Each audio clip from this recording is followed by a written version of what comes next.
Hermanos queridos, vamos a abrir la Biblia en el libro de Deuteronomio. Fue el texto que leyó mi hermana Geraldine, ¿cierto? Sí. Deuteronomio. Vamos ahí a buscar.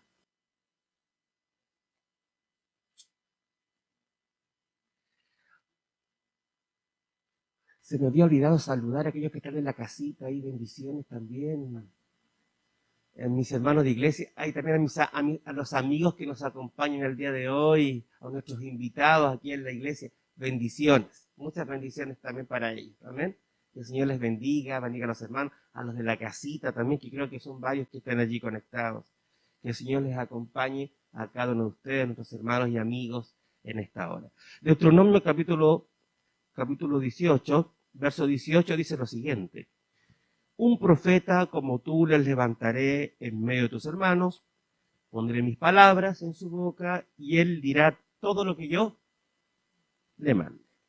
Pero cualquiera que no oiga las palabras del profeta, ¿no?, que pronuncie en mi nombre, yo le pediré cuenta.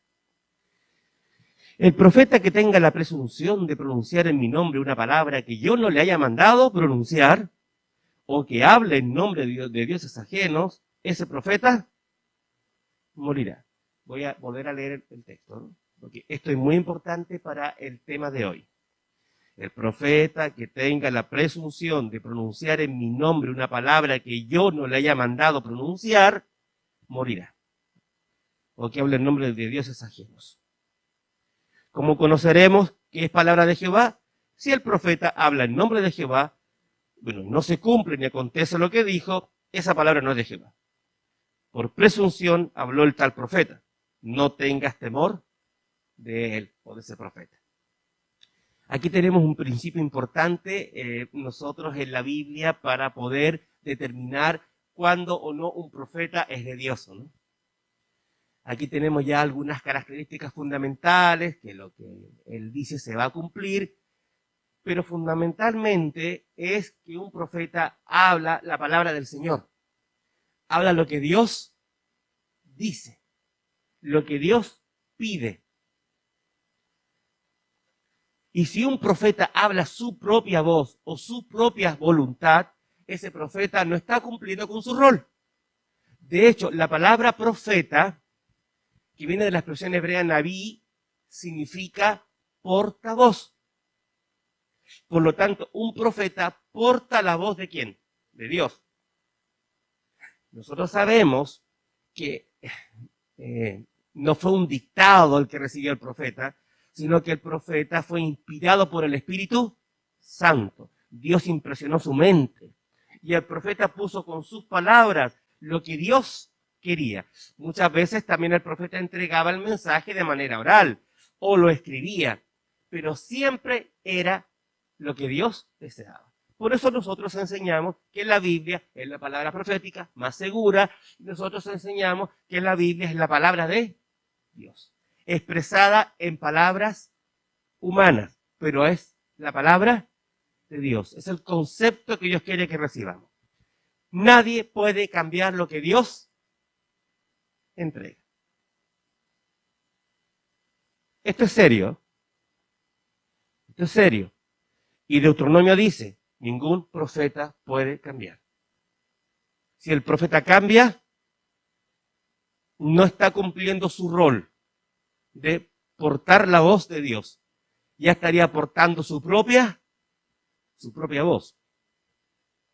Tal vez podría ser un predicador, un orador, un intérprete, un teólogo, pero un profeta habla lo que Dios dice. Eso no está sujeto a la interpretación del profeta. ¿Estamos de acuerdo en este concepto? Que es muy importante para lo que vamos a estudiar el día de hoy. Y ahora vamos a ir a nuestra historia de esta mañana con esta introducción. Vamos a buscar en el libro de Primera de Reyes. Primera de Reyes. Y vamos a ver allí en el capítulo número 12, 13 y 14. Vamos a estudiar mucho la Biblia en esta mañana, pero voy a ir resumiendo un poco la historia. Cuando murió el rey Salomón, el reino quedó en las manos de su hijo Roboam. Entonces, en el verso 6 del capítulo 12 de Primera de Reyes, dice que el rey Roboam pidió consejo a los ancianos de la iglesia que habían servido con su padre Salomón cuando vivía. Y les dijo, por favor, quiero un consejo de ustedes, ahora que voy a asumir el trono. Ellos le dijeron así en el verso 7 del capítulo 12. Si te pones hoy al servicio de este pueblo, los sirves y le respondes con buenas palabras, ellos te servirán para siempre. Si tú eres un rey que va a servir al pueblo, que va a escuchar a su pueblo, que respondes con buenas palabras, ese pueblo te va a amar. ¿Buen consejo? Buen consejo. Buen consejo. Entonces, verso 8 dice que él desechó el consejo y pidió consejo a los jóvenes con los cuales se había criado, ¿no? Y que estaban ahora a su servicio, porque era el rey. Y les preguntó, ¿cómo ustedes me aconsejan? Entonces ellos le dijeron lo siguiente: así hablarás a este pueblo que ha dicho estas palabras. Tu padre agravó pues nuestro yugo, pero tú alivialo en algo, así les hablarás. El menor de mis dedos es más grueso que la cintura de mi padre. Ahora pues mi padre os cargó con un pesado yugo, pero yo lo haré más pesado aún. Mi padre os castigará con azotes, castigó con azotes, pero yo os castigaré con escorpiones. Es decir, se puso mucho más, se endureció en su gobierno. Y empezó a afligir al pueblo con elevados, yo voy a resumir la historia, elevados impuestos. En vez de buscar el favor del pueblo, se enemistó con el pueblo y puso más impuestos. Y fue soberbio y dijo, yo voy a ser más duro que mi padre, voy a castigarlos a ustedes. Y la verdad que esto obviamente ocasionó una crisis en el gobierno. Y a Roboam se le dividió el gobierno. El pueblo se comenzó a sentir malestar por el gobierno de Roboam, por los altos impuestos, por su manera de gobernar, por no escuchar a sus ministros más antiguos, ¿no? O más avesados, y por querer hacer todo a su voluntad. No buscó buenos consejeros. El tema no era que eran jóvenes, sino que el tema era que eran sus amigos, con los cuales él se crió. Entonces difícilmente le dieron un consejo muy objetivo. El asunto es que el gobierno, pues, se complicó. Y algunos caudillos, como Jeroboam, que había sido también un importante actor político en los tiempos de Salomón, pero que había huido a Egipto, volvió ahora. Volvió Jeroboam.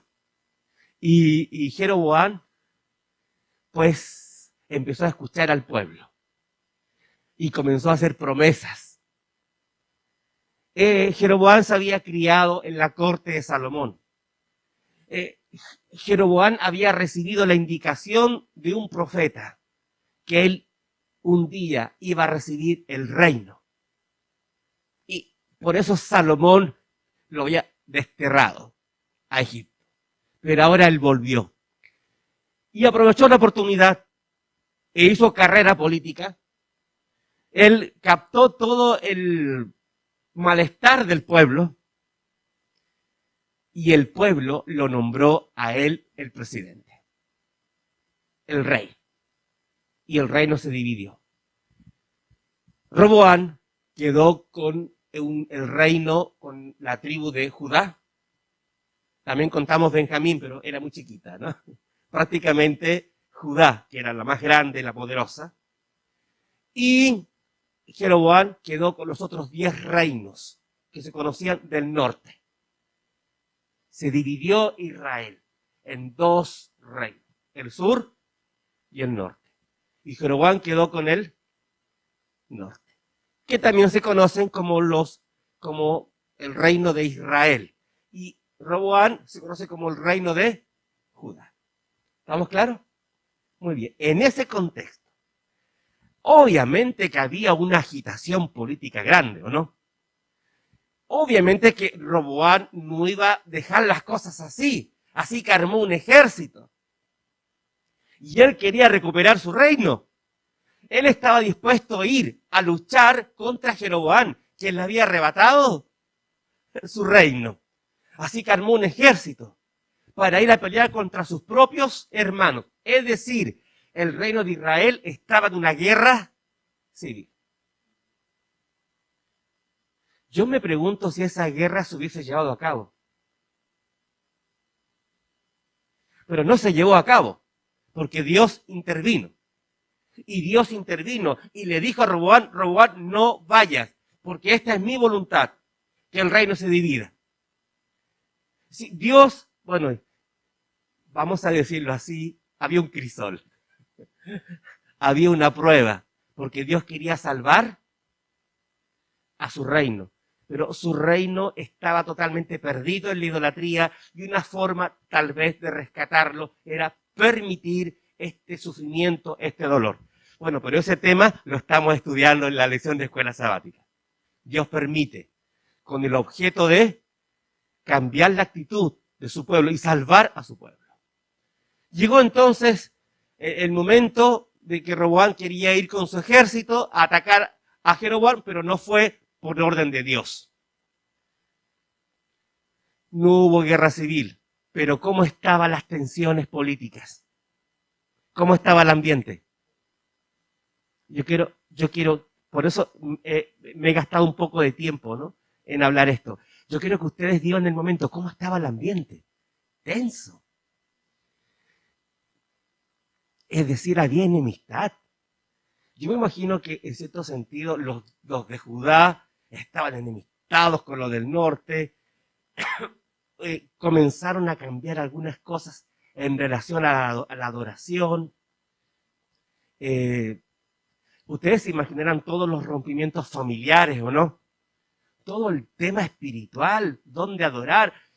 ¿Cómo iban a ir los del norte a Jerusalén, que estaban en Judá? Entonces, los del norte comenzaron a elevar sus propios lugares de culto. El rey Jeroboam, dice la Biblia, y yo voy a leer acá específicamente el capítulo 12 y el verso número 28, dice que después de tomar consejo Jeroboam, hizo el rey 2 becerros de oro y dijo al pueblo, ya habéis subido bastante, ¿a dónde? A Jerusalén. Aquí están tus dioses, Israel, los cuales te hicieron subir de la tierra de Egipto. Puso uno en Betel y el otro ¿dónde? Es decir, estableció nuevos lugares de culto. Ya no vayamos a Jerusalén, sino que adoremos en Betel y en Dan. Y aquí están los altares. No vayamos al templo de Jerusalén. Pero ¿qué hizo Jeroboam? Comenzó a mezclar la idolatría. Es decir, adoremos a Jehová, adoremos al Señor, pero en forma de ¿qué? De un becerro. Ustedes se recuerdan de un episodio similar, ¿o no? ¿Se acuerdan? Cuando Aarón y Moisés, ¿se acuerdan de esa experiencia? Estaban adorando en el desierto con el becerro de oro. Bueno, era muy propio de esas culturas. Buscaban ellos adorar a Jehová, pero ahora tratando de mezclarlo con la idolatría, como era la costumbre de los pueblos paganos. Y la verdad es que se corrompió el mensaje del Señor. Y estableció otros lugares de culto. Ahora, ¿quién iba a atender esos lugares de culto? Si los sacerdotes estaban en Jerusalén, Los pastores estaban en Jerusalén. ¿Qué hizo entonces Jeroboam? Comenzó a nombrar gente común como sacerdotes, rompiendo todos los protocolos, de acuerdo a lo que Dios había establecido, que los sacerdotes venían de la tribu de Leví. Es decir, Jeroboam primero engañó al pueblo, ya estaba en el poder, se apartó de la verdad, estableció otros lugares de culto, introdujo la idolatría y comenzó a nombrar en posiciones importantes a gente de confianza, a sacerdotes que no correspondían en una línea levítica, es decir, corrompió lo que Dios había dicho. Ahora el asunto era más grave, porque no tan solo había una división política, sino una división espiritual y religiosa. Y las enemistades crecieron. Y había tensión. ¿Qué lugar es más lindo para adorar? Jerusalén. No, vamos a Adán. No, vamos a Betel. ¿Dónde vamos a adorar? Y se estableció, un conflicto serio. En ese contexto, ahora viene la historia que les voy a contar. Ahora recién voy a contar la historia. Esto era la introducción para entrar en contexto, porque es muy importante entender esto.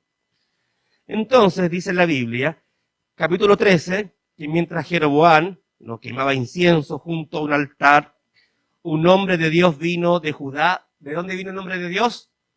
De Judá. Eso es importante. ¿De dónde vino? ¿Qué era? Un hombre de Dios. O un profeta. Un hombre de Dios. Un profeta con un mensaje de Dios. ¿Enviado por quién? Por el Señor.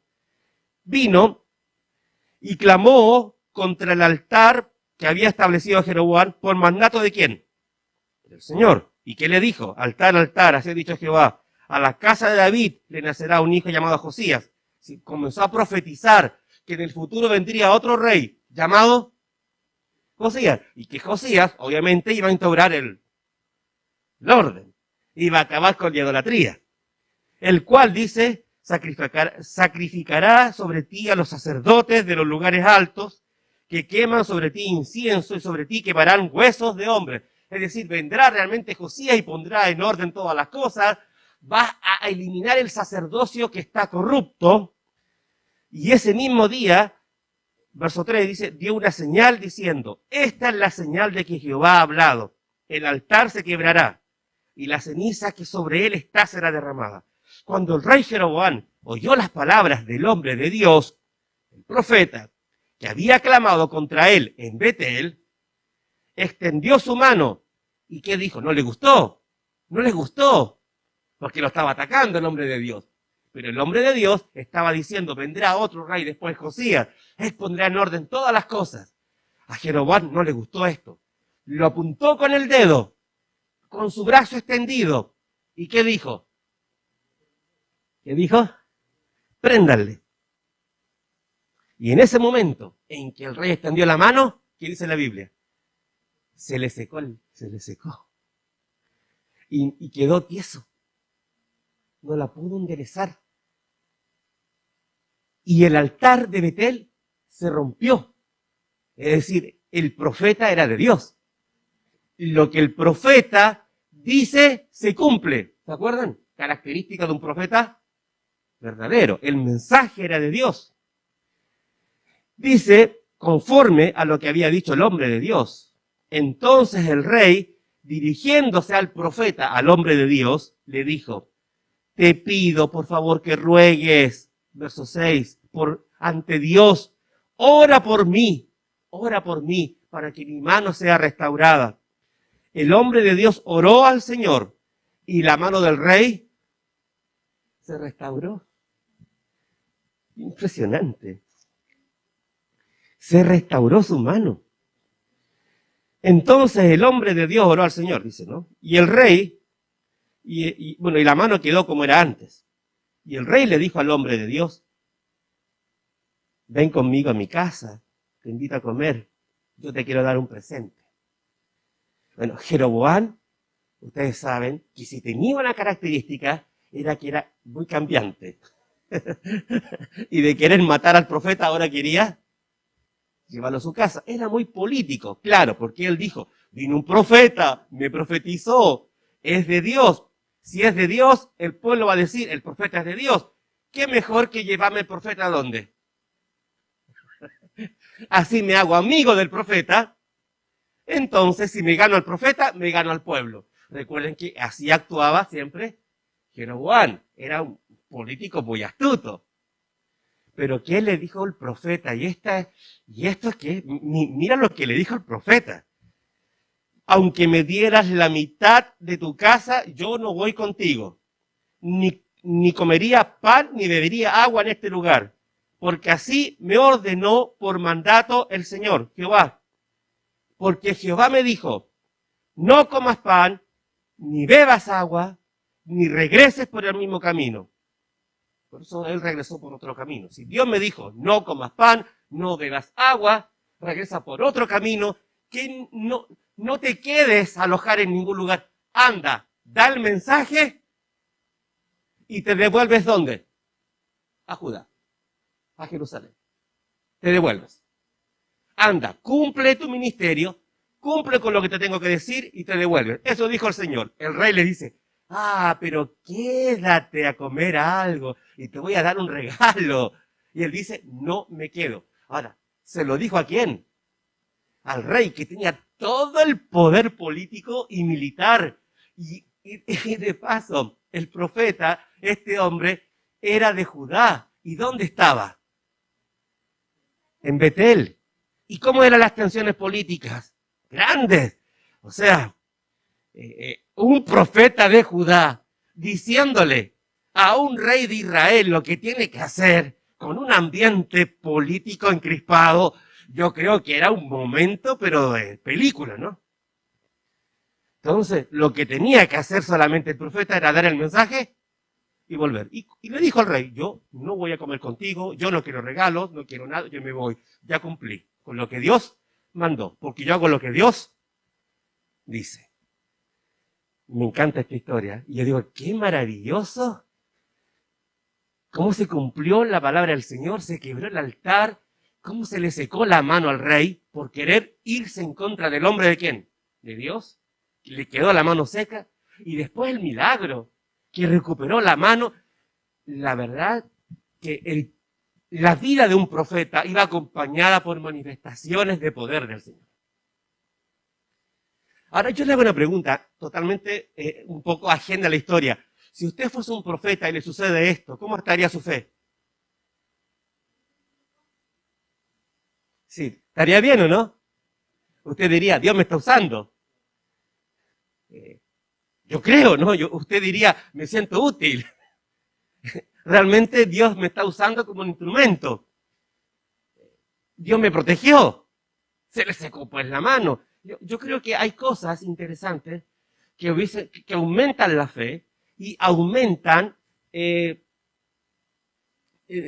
aumentan la fe y aumentan la vida espiritual. Y crece, por así decirlo, crece la vida espiritual del profeta. Hermanos, ¿sabemos el nombre del profeta? No. ¿Cómo les vamos a poner al profeta?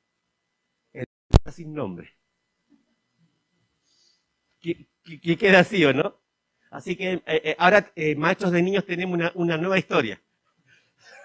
La historia del profeta sin nombre. No tenemos nombre del profeta.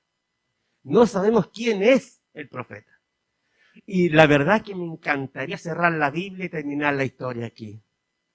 Y decirles, aquí tenemos la historia y la experiencia de un profeta sin nombre, pero que tenía fe en el Señor, obedeció la voz de Dios, no tuvo miedo de ir de Judá a Israel, a Betel, entrar a la corte del rey Jeroboam, que se había paganizado, y denunciar su pecado. Realmente un profeta maravilloso. Este era el profeta sin nombre. ¿Quién quiere ser como el profeta sin nombre? Yo. Aquí podemos terminar la historia, ¿no? Pero no termina la historia acá. Y ahora vamos a hablar de otro profeta, que tampoco sabemos el nombre. A este profeta le vamos a poner el profeta viejo.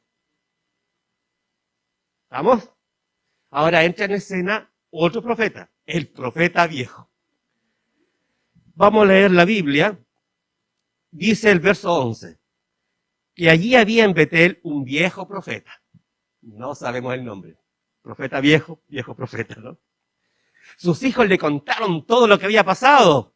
Rápidamente le contaron todo lo que había pasado en la corte. Lo de la mano seca, lo del rechazo del hombre de Dios a la invitación de Jeroboam. Bueno, entonces, el profeta viejo dice que, verso 14, fue tras el hombre de Dios. Le dijo a los hijos, por favor, ensíllenme el asno, rápidamente, prepárenme el asno y voy tras el hombre de Dios. Así se fue el profeta viejo, tras el hombre de Dios. Yo aquí pensé, dije, tal vez quería conversar de profeta a profeta. Tal vez quería orar por él.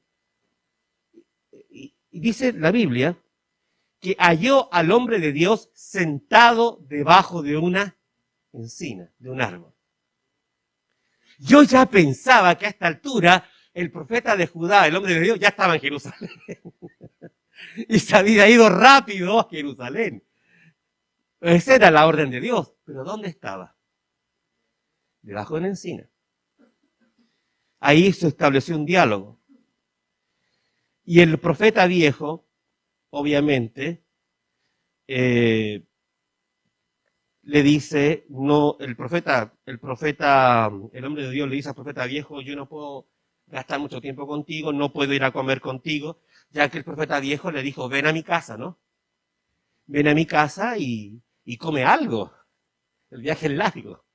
Y él dijo, yo no puedo hacer eso, porque Dios, verso 17, porque por mandato de Dios, Él me ha dicho, no comas pan, ni bebas agua, ni regreses por el mismo. Entonces el profeta viejo le mintió. Elena G. de White dice aquí que en estos momentos Satanás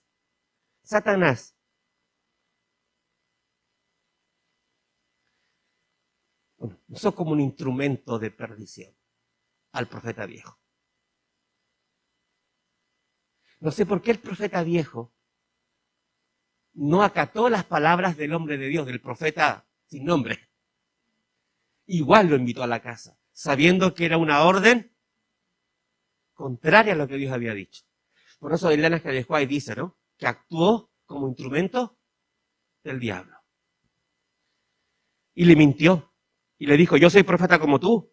Y un ángel me habló y me dijo, tráelo a mi casa para que coma pan y beba agua.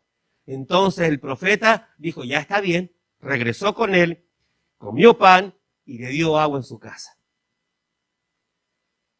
Después de un rato, después de un momento, el Señor ahora sí clamó al hombre de Dios que había venido de Judá diciendo, así ha dicho Jehová, por cuanto has sido rebelde al mandato de Jehová y no guardaste el mandato de que Jehová tu Dios te había prescrito, sino que volviste y comiste pan y bebiste agua en un lugar donde Jehová te había dicho que no comieras ni bebieras, no entrará tu cuerpo en el sepulcro de tus padres. Es decir, no vas a volver a Jerusalén ni a Judá. Después de haber comido, partieron. Verso 24 dice que al partir, el profeta, primero dice que el profeta viejo le dio su asno, le dijo vete, seguramente le dio pena y caminara y le pasó el asno, ¿no? Al partir lo encontró un león en el camino al profeta de Dios y lo mató. Su cuerpo quedó tirado en el camino y el asno y el león permanecieron junto al cuerpo. Unos que pasaban vieron el cuerpo que estaba echado en el camino y al león que permanecía junto al cuerpo. Fueron a contarlo en la ciudad donde vivía el viejo profeta. Cuando lo supo el profeta, el viejo profeta, cuando supo lo que había sucedido, él dijo a ese hombre que se rebeló al mandato de Jehová. Claro, él había tenido la culpa, ¿no? Por tanto, Jehová lo ha entregado al león, que lo ha quebrantado y matado, conforme a su palabra. Pidió que enseñaran un asno. Bueno, tomaron el cuerpo el asno y el león permanecían junto al cuerpo, el león no había comido del cuerpo, ni dañado al asno. Obviamente, esta era una intervención de parte de ¿quién? De Dios, porque era algo totalmente normal lo que estaba pasando allí. El cuerpo, al lado del cuerpo estaba el león y el asno, esperando algo, ¿no? Que llegaran, obviamente, las personas. El profeta viejo, dice la Biblia, que sintió remordimiento y le pidió a sus hijos que ser enterrado en algún momento junto al profeta de Dios. Eso le pidió en los versos 31 en adelante, como para resumir la historia. Se sintió un poco arrepentido por lo que él hizo. Por eso les dije, hubiese sido mejor terminar la historia antes, ¿o no? ¿Qué le pasó al profeta de Dios? ¿Fue engañado? Pero yo me preguntaba, ¿por qué tan firme en su decisión? Si estaba tan firme, ¿por qué fue engañado? ¿Por qué no cuestionó un poquito, no? ¿Por qué no dijo, pero será realmente que esto es así? Ahora, un profeta tenía relación directa ¿con quién? Con Dios. ¿Por qué no le preguntó a Dios? Pero me encontré con algo interesante en la Biblia. ¿Se los puedo contar? ¿Se acuerdan cuando decía que estaba debajo de la encina? Busqué la misma expresión en hebreo en otras partes de la Biblia. Y me di cuenta que esa expresión se repite en 3 partes en la Biblia. Una es Cantares 2.3, otra es Zacarías 3.10, otra es Miqueas 4.4. Se repite. ¿Y saben en qué contexto se repite? Por ejemplo, Cantares, capítulo 2, verso 3, habla del encuentro de Salomón y la tsunamita, que ellos compartieron su amor de manera tranquila y relajada, sentados bajo un árbol. Una expresión que se emplea acá, cuando dice que el profeta estaba sentado debajo del árbol. Luego, en Miqueas y en Zacarías, habla de los redimidos en el cielo, disfrutando de la eternidad, sentados bajo un árbol, o al lado de un árbol. Es la misma expresión. Es una expresión que denota relajamiento. Claro, porque van a ser 2 amantes debajo de un árbol. No van a estar discutiendo de manera tensa, sino que allí Salomón dice, cuando describe Cantares, describe esta acción como una acción de relajamiento. Entonces, cuando yo leo la Biblia y estoy tratando de entender lo que sucedió, el profeta de Dios se nos relajó. Y en vez de seguir rumbo a Jerusalén, yo al principio dije, bueno, estaba cansado, se sentó. Pero se relajó, la expresión es se relajó. Y en su relajo perdió de vista ¿qué? El mandato. Y fue más fácil que fuese engañado ¿por quién? Por el viejo profeta. Está interesante esta historia entre el profeta sin nombre y el viejo profeta. Es una historia bastante interesante. Yo espero que ahora ya conozcas esta historia y te la aprendas bien. Yo creo que se nos relajó. El Ellen G. White dice que el profeta sin nombre perdió de vista su misión. Perdió de vista el propósito por el cual Dios le había llamado. En un momento se bloqueó.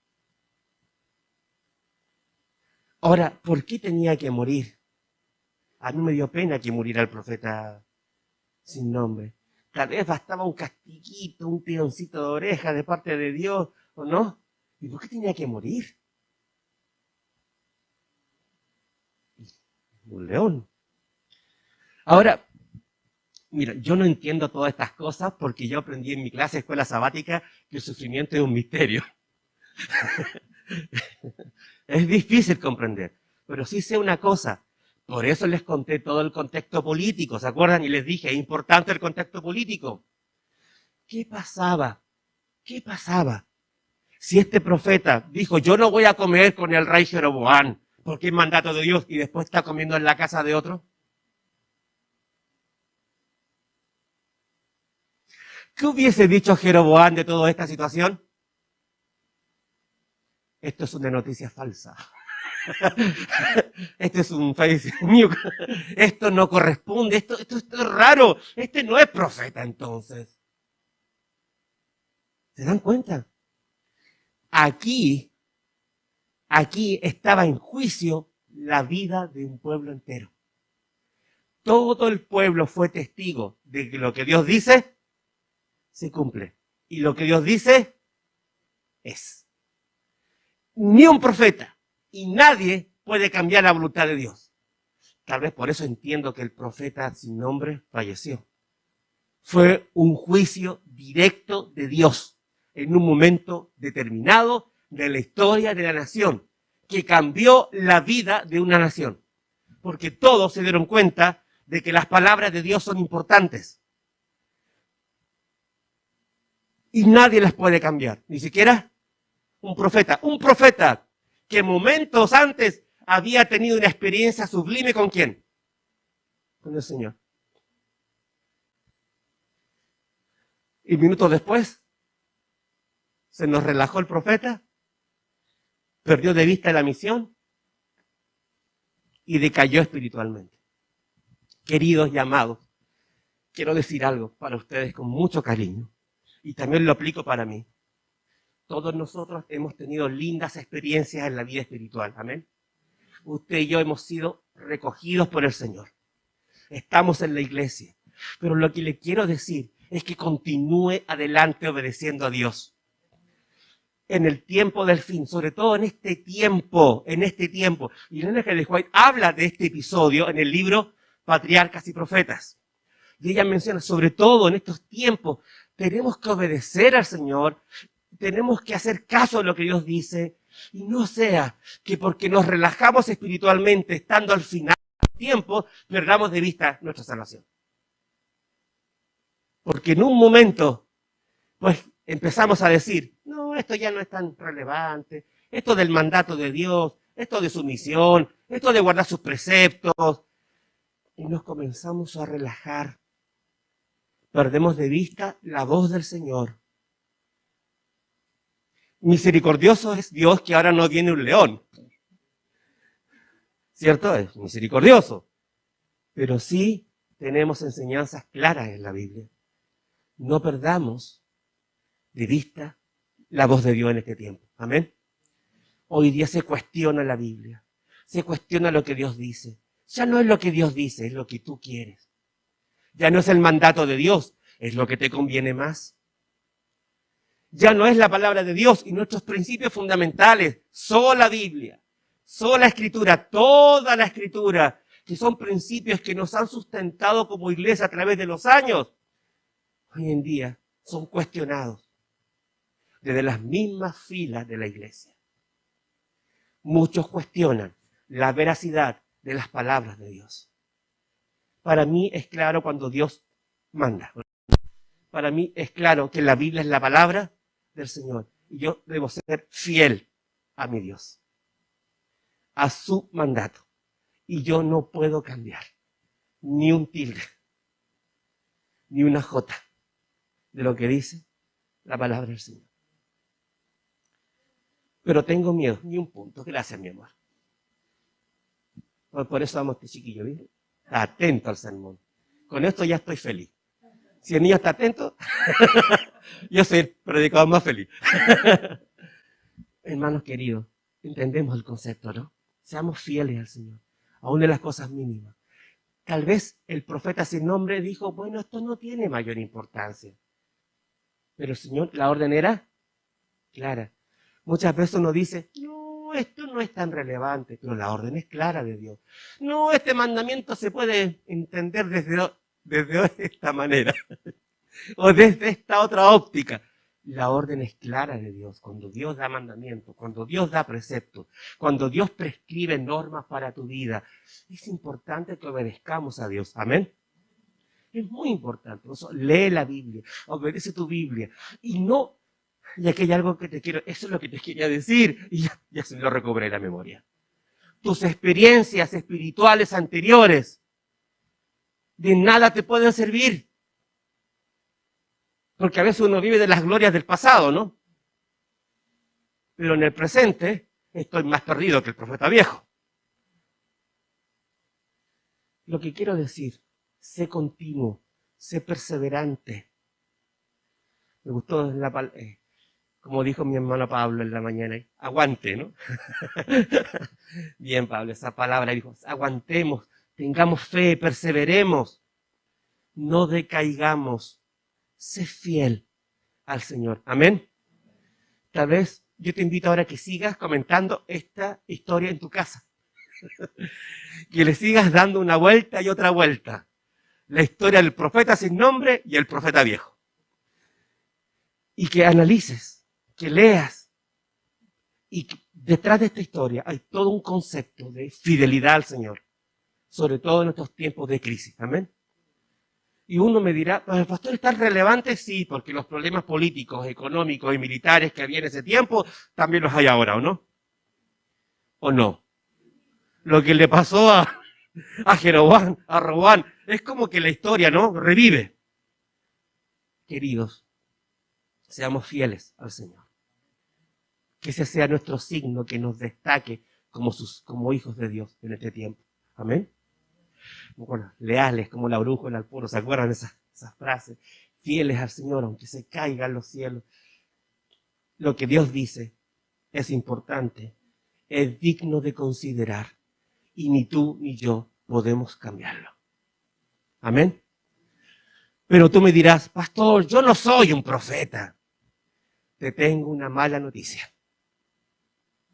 Eres profeta en cierto sentido.